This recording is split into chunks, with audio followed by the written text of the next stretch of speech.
Venga, amiga Giola, para corte de caja, historia política. Un 19 de marzo, pero de 1985, va a morir en Denver, Colorado, Jesús Reyes Heroles.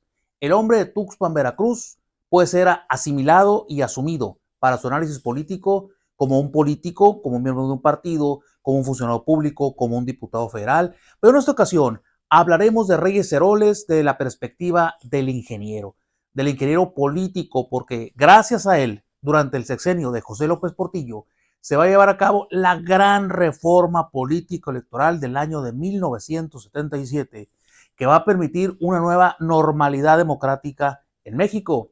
Recordemos que López Portillo, destapado por Echeverría en 1975-76, no va a tener contendiente. Es decir, va a ser candidato único, porque la crisis del PAN había desembocado en eso, en una gran crisis que les había impedido postular candidato.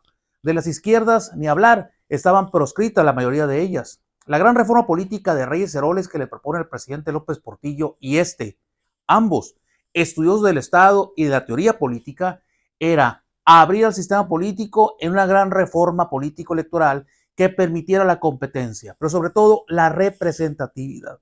Y es que para Reyes Heroles las oposiciones no eran antagonismos puros, no eran situaciones irreductibles. La oposición y el oficialismo podían ser complementarios. Esa gran visión de modernidad política que hoy vemos con tanta naturalidad, en los 70s era difícil de asimilar, porque el partido hegemónico, en este caso el PRI, había sido eso, un partido avasallante. Con Reyes Heroles llega para quedarse la apertura. Los partidos de izquierda que habían estado proscritos de la Segunda Guerra Mundial van a ir a la lista electoral y van a pelear ahora ya no con las armas, sino con las ideas, los discursos, los mítines y sobre todo los votos.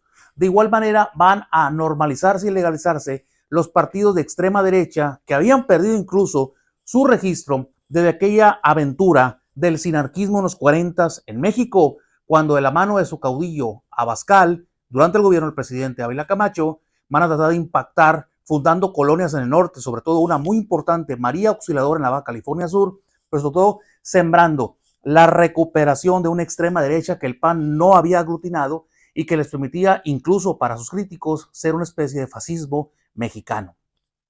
Partidos más, partidos menos, ideologías también más o menos, la gran reforma política de Reyes Heroles le va a permitir al país transitar del estrés político que había incluso mandado a muchos mexicanos a la guerrilla armada, a una nueva guerrilla o confrontación, pero ahora en los comicios, en las elecciones. Recordar a Reyes Heroles es recordar, por lo tanto, a un gran arquitecto, un arquitecto político, un hombre de ideas que también va a destacar en la academia, un intelectual, un hombre de frases célebres para los discursos, un hombre que hizo del estudio del liberalismo mexicano una gran beta reflexiva, recomendándonos que cuando hablemos del liberalismo mexicano tenemos que ponerle un adjetivo o un apellido.